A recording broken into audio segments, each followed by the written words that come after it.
Un espacio dirigido a la reflexión y análisis sobre el magisterio social de la Iglesia. Un panel de altura que discute la realidad actual guiado por los documentos magisteriales. Los expertos ya están listos para arrancar tu programa Iglesia, Estado y Sociedad. Saludos, bienvenidos a otra edición más del programa Iglesia, Estado y Sociedad, este espacio del Instituto de la Doctrina Social de la Iglesia, desde el cual queremos y le traemos a ustedes semana tras semana distintos temas que son de importancia para nuestra sociedad, de importancia para la Iglesia, para nosotros como creyentes, para el magisterio. Pero esta semana hemos querido traer un tema que va muy directo al corazón del creyente. Nos encontramos ya en la última semana de Adviento, ya próximos a celebrar, ¿verdad? La Nochebuena y el día de la Navidad, y que comience el periodo de la Navidad. Y hemos querido precisamente que este programa gire en torno a ese tema particular.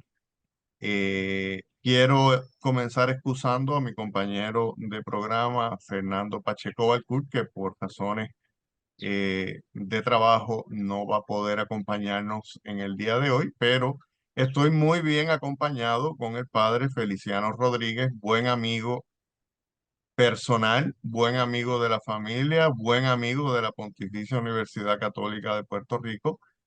El padre Feliciano Rodríguez es presbítero en la diócesis de Caguas, para aquellos que no lo conozcan, específicamente es párroco en la parroquia La Asunción en Calley, así que los invitamos a que lo visiten allí y vayan ¿verdad? A celebrar con él la misa allí en La Asunción, una parroquia hermosa allí en el centro de la isla. Y también entiendo, y si me equivoco me corrige, padre, es vicario de comunicaciones en la diócesis de Caguas. Correcto, sí. Lo dije bien. Sí, coordinador de comunicación. Coordinador de comunicaciones, muy bien, en la diócesis de Caguas. Así que se podrán imaginar que tiene las manos llenas, además de que participa de varias comisiones a nivel nacional con la conferencia episcopal, y aún así ha sacado este ratito para estar con nosotros y se lo agradecemos profundamente, Padre Feliciano, y bienvenido a nuestro programa. Muchas gracias y bueno, para todos. Un placer y felicidades.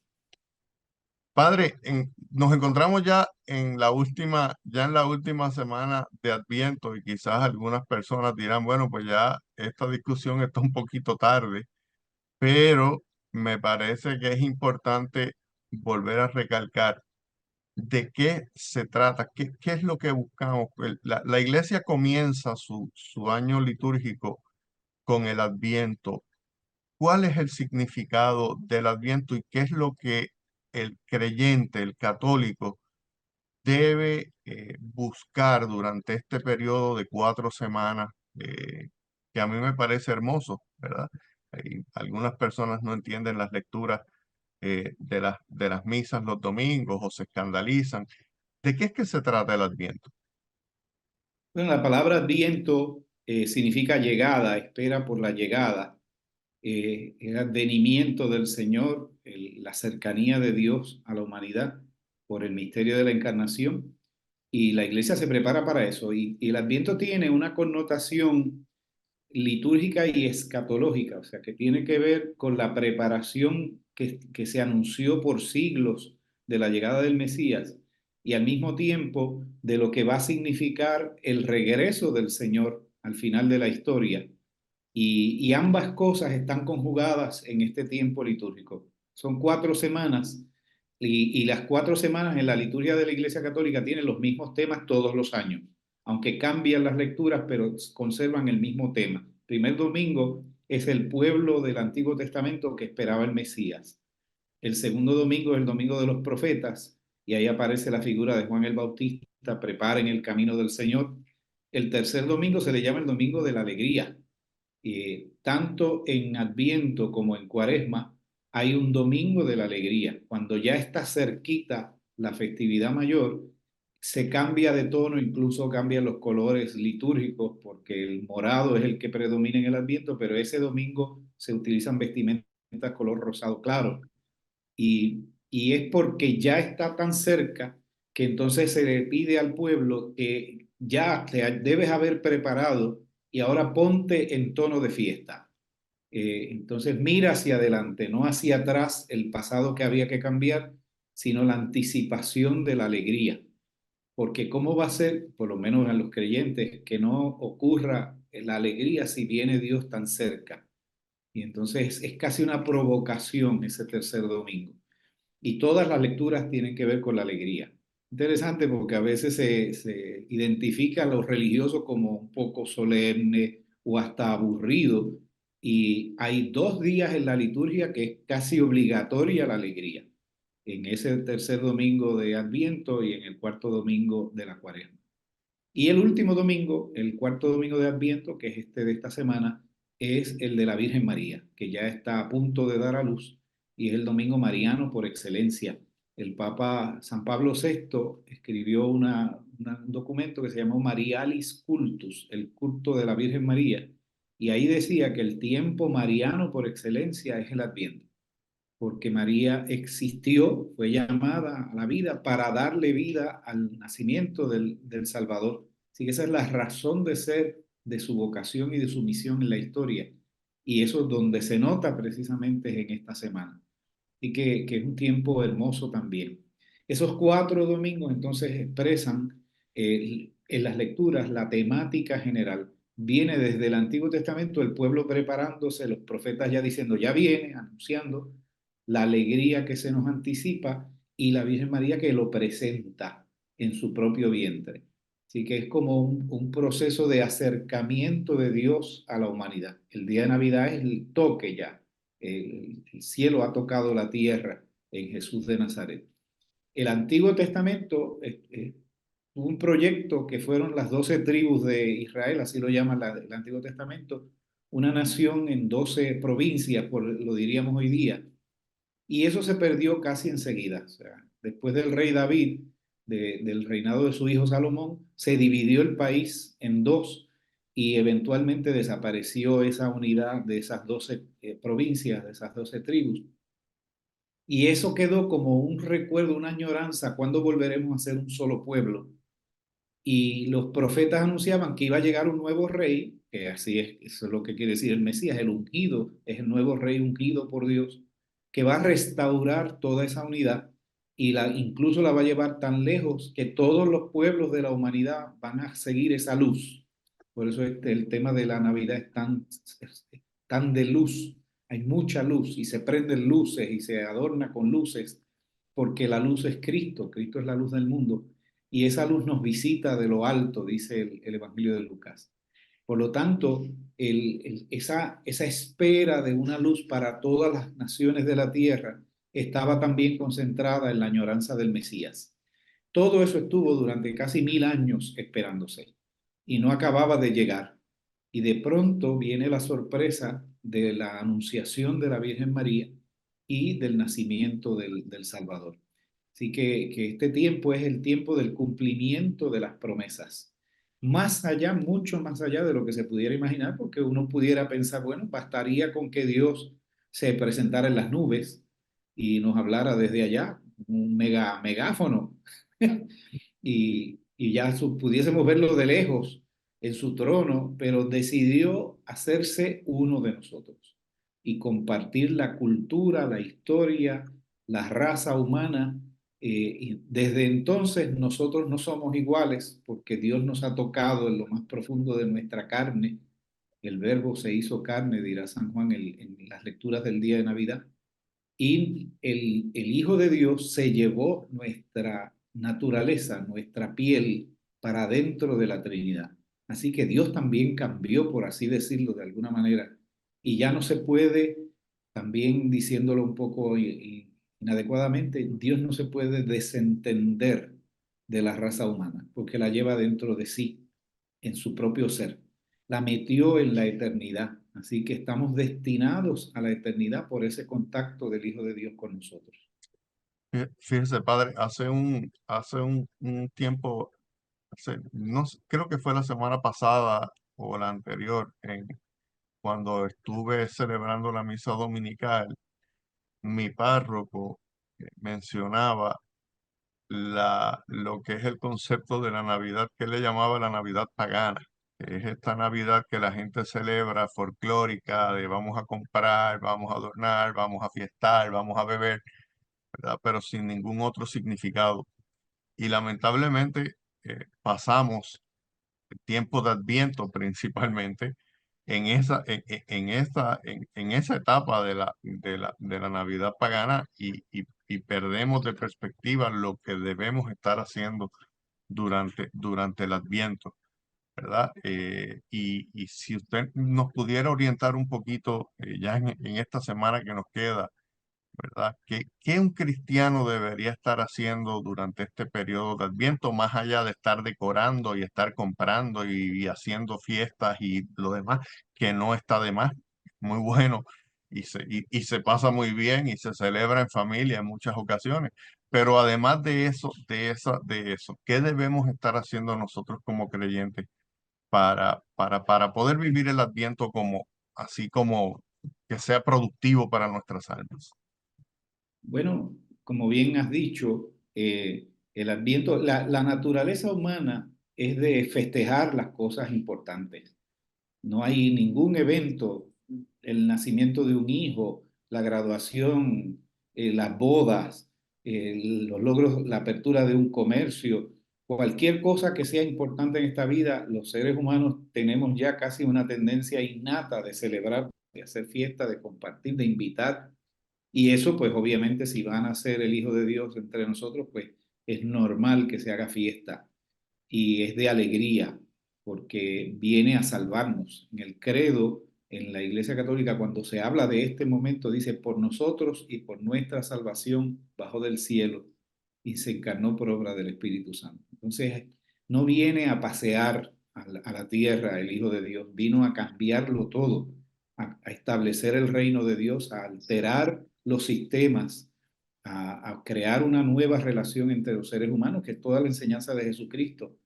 Y eso es por nosotros, o sea, es por puro amor y por pura bendición. Así que la primera actitud es una actitud de contemplación de esa cercanía salvadora, salvífica de parte de Dios.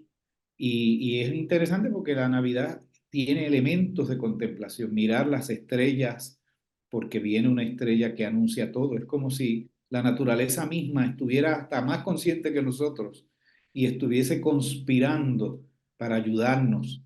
Entonces, la estrella, la noche, el clima, y entonces el pesebre, San Francisco de Asís, que fue el creador del concepto de los pesebres, quería que los pobres, de manera especial los que no podían leer la Biblia, pudiesen ver la escena de la Navidad y los personajes que estaban allí y quedarse contemplando. Es una escena de contemplación. Así que una primera actitud en el Adviento es volver a contemplar. Y la contemplación es una ventana de la mirada del corazón para que lo que está afuera se nos meta por dentro. Si no, no es contemplación, es puro turismo. A veces los turistas van con sus cámaras a los lugares de paseo y están retratándolo todo, pero se llevan las fotos, pero ¿cuánto quedó en el corazón? Para eso hay que detenerse, para eso hay que estudiar el paisaje, para eso hay que preguntar a los de allí, para eso hay que conocer la historia. Y eso mismo ocurre con la Navidad. Hay que tomarse cierto tiempo para explorar lo que Dios quiso hacer y a lo que vino, y que eso es por nosotros. O sea, cada quien está implicado e implicada en esto. Es una primera actitud. La segunda es la de cambio, de conversión, que precisamente es un tiempo penitencial, pero de alegría. O sea, el tiempo de Cuaresma es penitencial, pero más de congoja, de tristeza, porque hemos fallado tanto y necesitamos un remedio radical, que es la muerte y la resurrección de Cristo. Pero el tiempo de Navidad es penitencial, pero muy esperanzado. Sabemos que el que viene nos trae la salvación, así que todos tenemos una oportunidad de cambiar. Y eso hay que decírselo a uno mismo, pero también es bueno decírselo a quien viva desesperanzado. Y un buen ejercicio o apostolado navideño en este tiempo es llamar a la gente que esté más triste, a la gente que se sienta más sola, a ayudar al que está necesitado, al que sufre, para que le devuelva la esperanza porque también es para ti. Y esa cercanía del Hijo de Dios a nosotros la tenemos que replicar. Así que esa es la tercera actitud, que es de cercanía. No quedarnos aislados. Y eso ya lo hay en nuestra cultura, nos movemos mucho. Si uno pudiera mirar desde un dron en el aire el movimiento que ocurre el día de Navidad, los días previos y posteriores en Puerto Rico, por ejemplo, eso es un traslado, un corre-corre de lado a lado hasta las altas horas de la noche. Y en la mejor tradición nuestra, las parrandas, las trullas, que hasta a las tantas de la noche pues también visitamos, nos movemos día y noche para llevar alegría, porque vale la pena vivir y porque vale la pena tener esperanza.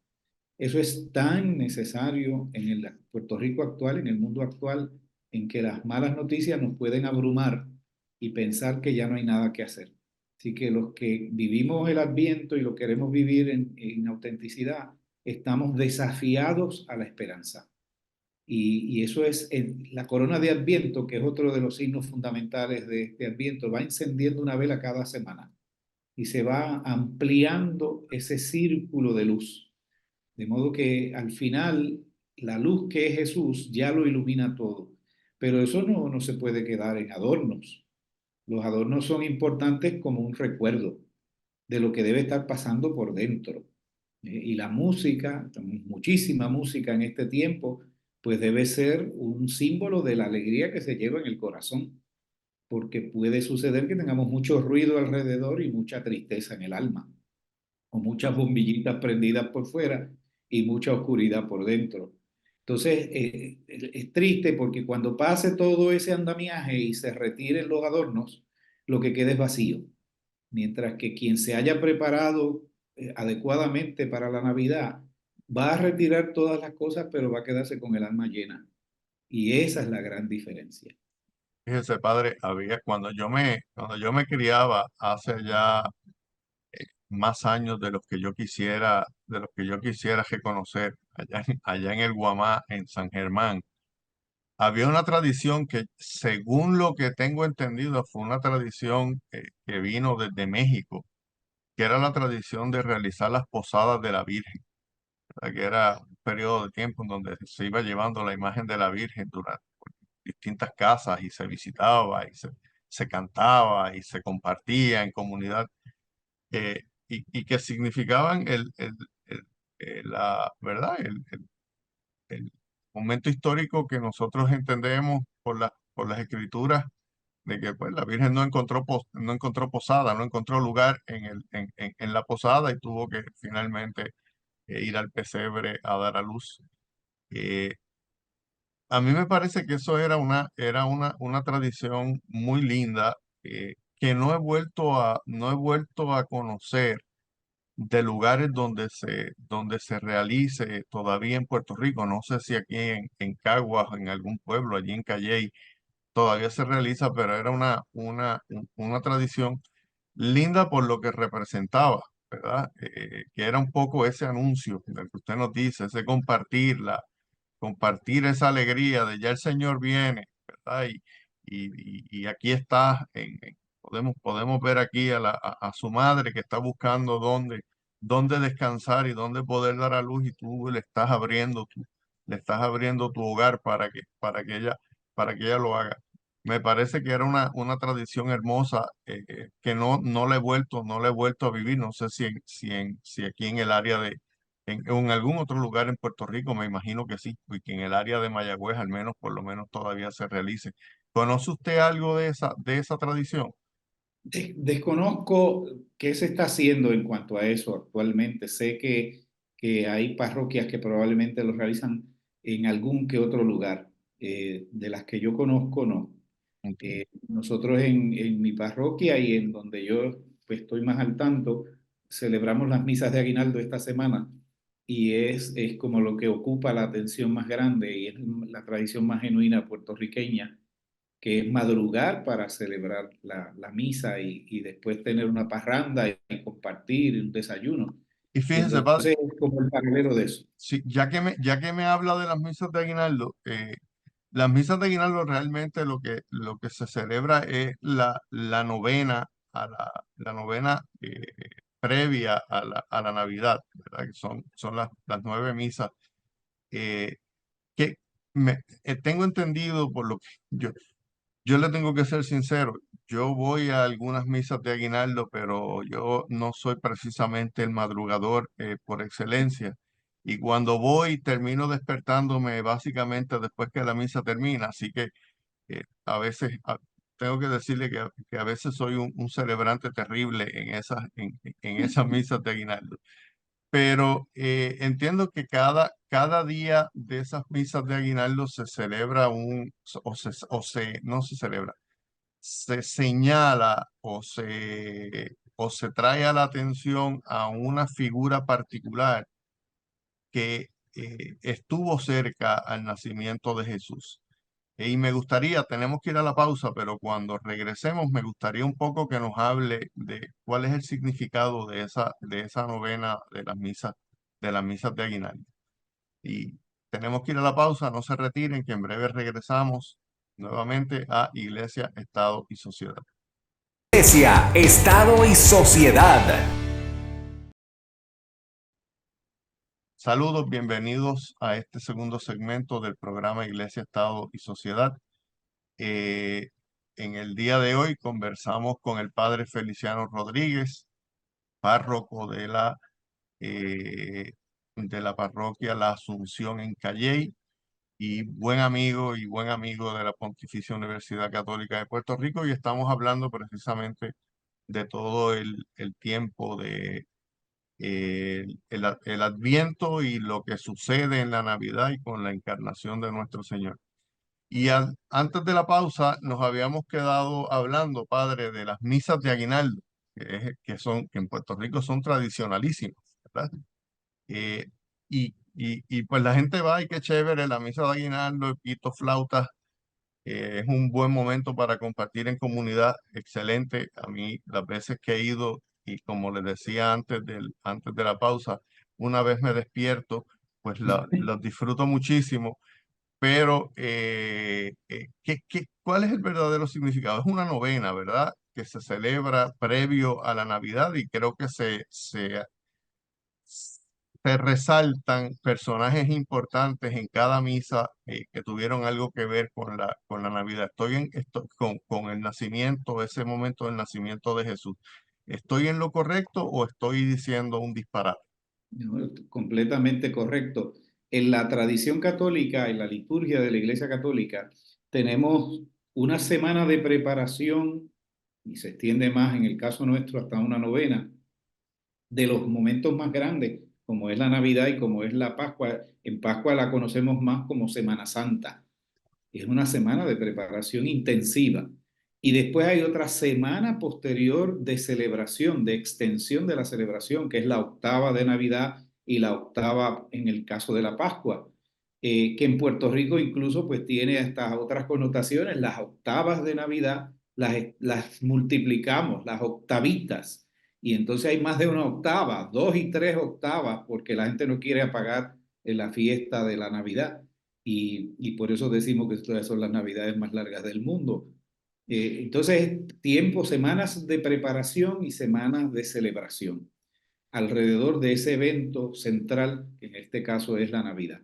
Y como decías antes, tienen unos énfasis cada día para ir anticipando y decir increyendo el proceso de preparación.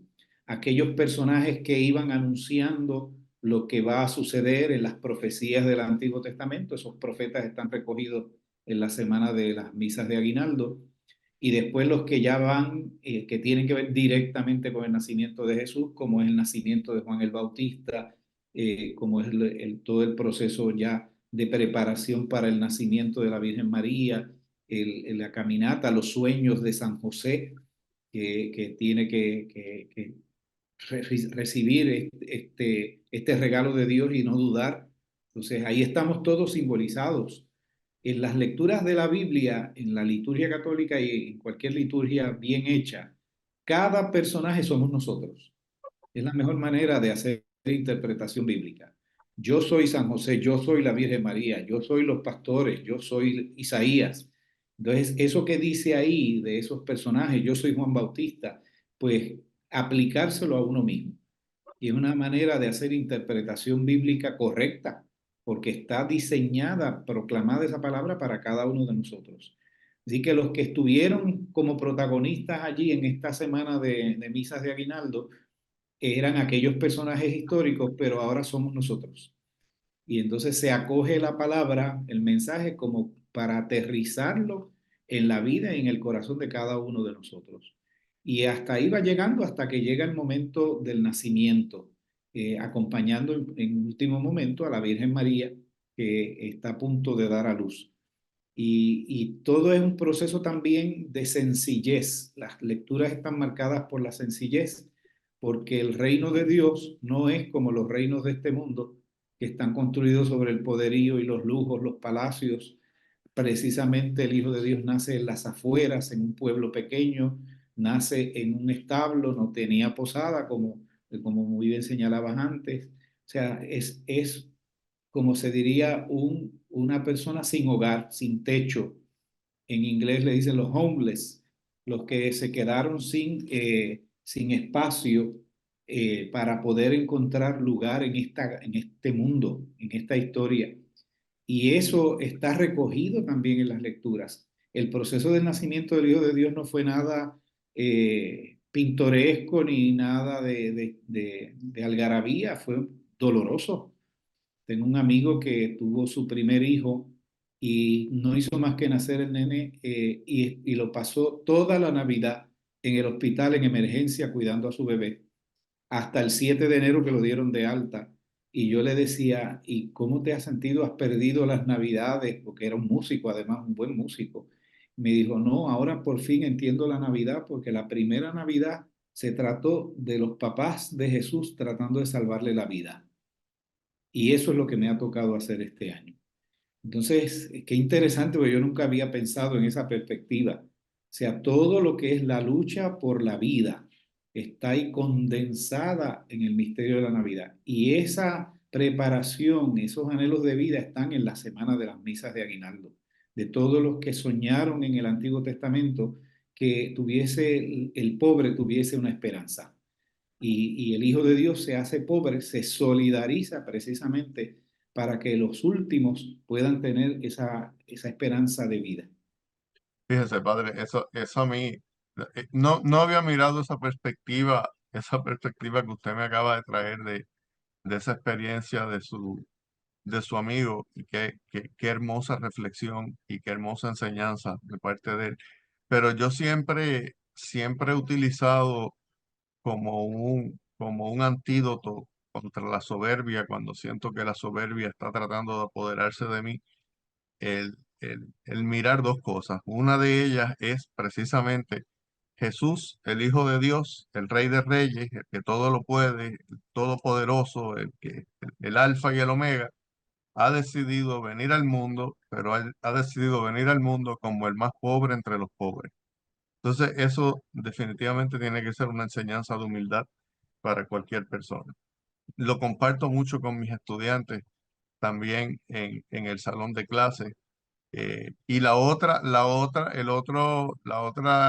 enseñanza que les digo y que utilizo cuando la soberbia me se está apoderando de mí, es precisamente esa imagen que usted tiene allí al lado suyo, el crucificado. Yo siempre digo, miren a ese señor, a ese caballero en la cruz, al Dios entre nosotros, miren a dónde terminó por amor a nosotros, ¿verdad? Entonces, Sí, eso, de hecho la Navidad se llama, también le decimos Pascua, y es porque es la Pascua que anticipa la gran Pascua de resurrección, de muerte y resurrección de Jesucristo. Él nació para dar la vida. Y así que este momento de la Navidad, del nacimiento, es en vistas a el gran momento de la salvación cuando perdona nuestros pecados y nos concede el regalo de la vida eterna, de la resurrección. No se pueden separar unas cosas de otras. Y ese es un poco el simbolismo que tienen las matitas de Pascua, que la tengo también aquí al Se lado, la tiene allí. pequeñita, porque es de color rojo, color sangre. Y entonces, justamente, y florecen para este tiempo, se convierte la hoja verde en hoja de sangre. Y entonces, este que ha nacido, que es un ramo verde, se va a convertir en ramo de sangre para la salvación del mundo. Eso en sí mismo es suficiente para dejar sin aire a cualquiera cuando lo contemplamos y lo meditamos con detenimiento. Padre, nos quedan más o menos 10 minutos de programa y me gustaría ya entrar en un tema que quizás es un poco más denso, eh, y es qué significa la encarnación, ¿verdad? ¿Qué es la encarnación? Porque Dios se quiso hacer carne en nosotros, pero para hacernos carne a nosotros con Él, ¿verdad? Llevarse parte de nuestra humanidad con Él cuando regresó al cielo. Y a veces a mí me parece que muchos creyentes, incluyéndome a mí, en ocasiones no entendemos bien el misterio. Claro, los misterios tampoco es que se puedan entender en toda su magnitud, pero se nos hace complicado el poder entender por lo menos lo más básico y sobre todo hacerlo vida, que es la parte más importante de conocer el misterio, cómo hacerlo vida. Y nos gustaría, si puede, ¿verdad? Dentro de su conocimiento, explicarnos un poco cuál es ese misterio y qué es lo que significa para el usted y el yo la persona que nos escucha a través de las ondas de radio, que nos está viendo a través del podcast. ¿Qué es eso del misterio de la encarnación y qué significa para nosotros la humanidad? El cristianismo ha tenido la osadía única ser la única religión en el mundo que se atreve a afirmar que Dios se ha hecho humano, porque las demás religiones siempre tienen a Dios pues distante, lejano, y escoge personajes de la humanidad para comunicarse, para ser sus voceros, sus profetas, pero atreverse a decir que Dios en persona se ha vuelto humano y ha compartido la suerte humana, incluso la muerte, eso es una novedad del cristianismo. Y esa es la consecuencia del misterio de la encarnación. Es el primer misterio desde el que parte todo lo que somos y de lo que creemos los cristianos. Y la encarnación tiene otras implicaciones que son fundamentales en la fe cristiana, y es que todo lo humano que es semejanza de la divinidad, somos imagen y semejanza de Dios, todo lo humano es susceptible de transmitir a Dios. En el catecismo, siguiendo una vieja expresión de los primeros siglos de la iglesia, el ser humano es capax Dei, capaz de Dios. O sea, puede contener a Dios completo dentro de sí. Y atreverse a afirmar una cosa como esa una audacia. O sea, que nosotros podemos llevar a Dios por dentro y que Dios completo quepa en el ser humano. Esa capacidad de Dios de tener y retener a Dios y de transmitirlo, eso es también una característica de la fe cristiana.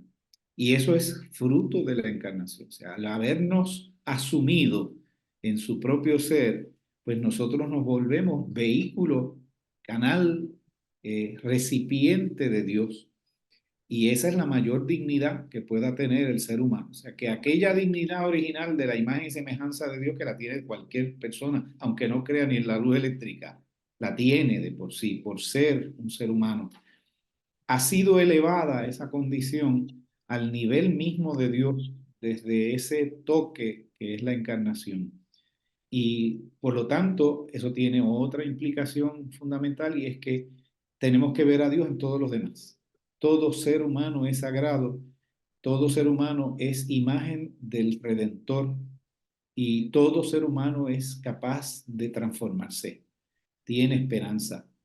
Y eso lo que hay es que recordárselo de alguna manera. Eh, Y Jesús, eso lo insistió tanto al punto que al final, en el último discurso de su vida, que en Mateo lo pone en ese capítulo final, sección final, capítulo 25, el llamado juicio final, dice, tuve hambre y me diste de comer, tuve sed y me diste de beber, estuve sin techo y me cobijaste, desnudo y me vestiste, etcétera, enfermo, preso, se identifica con el otro porque el Hijo de Dios se ha metido dentro de nosotros. Entonces, la verdadera creencia cristiana es reconocer al Hijo de Dios encarnado en todos los demás seres humanos. Y el amor, que es el único mandamiento que nos dejó Jesucristo, es precisamente para verlo a Él en los demás. Esas son todas las consecuencias de la encarnación. A mí se me antoja decir que es el misterio más difícil de aceptar porque el misterio más complicado que podría decirse la resurrección, cómo es que alguien puede revivir y vivir para siempre, pues eso es, se necesita una fe grandísima para aceptar eso cuando uno ve un cadáver en una funeraria. Pero como eso le toca a Dios hacerlo, pues es asunto de Dios. Dios tiene el poder para resucitar. Pero aceptar que el Hijo de Dios está, que Dios está en cada persona y que está en mí mismo, con las contradicciones que uno puede tener, eso es el misterio de la encarnación.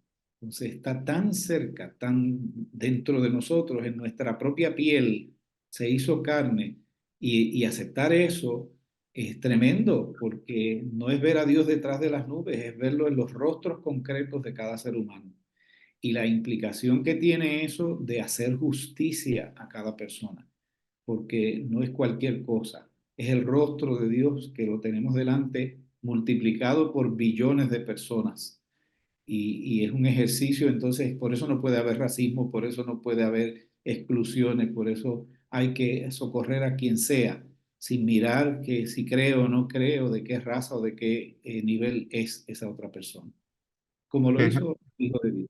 que es el llamado que nos hace día tras día el Papa Francisco de una o de otra manera, que salgamos a tocar a tocar las miserias del mundo de nuestros hermanos, que salgamos a hacer esa iglesia que sea hospital de campaña. A mí me encantó siempre cuando él me hizo eh, eh, esa imagen. Me gustaría una iglesia que sea un hospital de campaña donde se reciba al herido y se le dé tratamiento, llamado a acoger a todos, creyentes, no creyentes, con vidas que puedan ser cuestionables o no, porque todo el mundo tiene la capacidad de ser salvado, ¿verdad? De ser redimido y de convertirse y ganarse el cielo. Pues ciertamente eso como usted dice, es una misión difícil en muchas ocasiones, porque requiere el quitarnos los orgullos propios, la soberbia propia, salir de las comodidades que tenemos, ¿verdad? Porque muchas veces nos sentimos muy cómodos con nuestra rutinita de vamos el domingo a la misa, salimos, compartimos con los que están en la misa y nos fuimos para casa y nos olvidamos de que hay otros hijos de Dios, hay otras personas en las cuales Dios está allí presente y que están sufriendo y que nos toca a nosotros, ¿verdad? Que también tenemos a Jesús adentro, ir y tocarlos y sanarlos y decirle levántate y decirle ánimo y adelante, como tantas veces le dijo, ¿verdad? O por lo menos hacer como Pedro, lo que me pides no te puedo dar, pero lo que tengo te lo doy. Levántate en el nombre de Jesús, ¿verdad? Eh, Fácil decirlo, difícil hacerlo, pero yo creo que esa es precisamente el llamado que Dios nos hace y nos lo hace mucho más presente en esta época del año, en esta época, en esta fiesta que estamos próximas a celebrar la Navidad del Señor, ¿verdad? La natividad y la encarnación de Él como uno más de nosotros. A mí me llama mucho la atención también quiénes fueron los primeros testigos del nacimiento del Salvador. No buscó a los poderosos, no buscó a los inteligentes, no buscó a los entendidos ni a los sabios, buscó a los más humildes entre los humildes, a los pastores, a los que eran rechazados inclusive en su sociedad, porque lo que hacían pues no era el trabajo más glamoroso del mundo, pero hacia eso fue que fue y los llamó para que fueran sus testigos, ¿verdad? Y creo que eso es una gran enseñanza que no debemos dejar pasar esta Navidad que se aproxima sin hacerla, sin meditarla y tratar con todos los medios posibles de hacer la vida en nuestra vida. ¿Algún comentario final, padre, que quiera hacer? Se nos está terminando el tiempo. ¿Algo más que le gustaría añadir? Bueno, siguiendo esa línea que mencionas de los pastores, una de las teorías de cuándo fue la fecha de la Navidad, que no se sabe exactamente cuándo fue, es que si fuera precisamente en diciembre, en tiempo de invierno allá en Judea,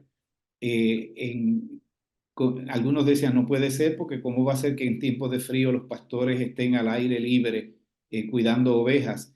Y resulta que una de las teorías que hay es que pudiera ser precisamente porque las ovejas de lana blanca más limpia, las guardaban en los corrales en la ciudad. Las ovejas de pintas podían estar en otros establos alrededor de la ciudad, y las ovejas negras, por considerarlas impuras, era el racismo ya también desde aquella época, las dejaban en los valles afuera, y los pastores tenían que ir a cuidarlas aunque fuera lejos y frío, y por eso tenían que hacer turnos, como dice el Evangelio, para no frizarse, para no congelarse. Pero si fuera esa teoría real, incluso es más significativo porque el Señor vino para las ovejas negras. Ahí mi abuelo tenía, padre, una frase que decía, si digo algo más, lo daño, con eso que usted ha terminado de decir. Creo que con esa frase debemos cerrar el programa. Precisamente Cristo, quien está próximo a nacer realmente, nuevamente en nuestros corazones, ya está, pero vuelve a nacer realmente otra vez dentro de nosotros en esta próxima Navidad. Vino y viene a buscar las ovejas negras. Ayudémosle nosotros en su misión, que a eso estamos llamados. Se nos ha terminado el tiempo, no tenemos tiempo para más. Padre, nuevamente sé que su agenda está cargadísima. Gracias por haber sacado este ratito para estar con nosotros. Dios me lo bendiga siempre, me lo siga iluminando. Y a nuestro público, pues le deseamos que tengan una muy, pero muy feliz Navidad. Y con esto despedimos el programa. Hasta la próxima edición de Iglesia, Estado y Sociedad. Que tengan un buen día.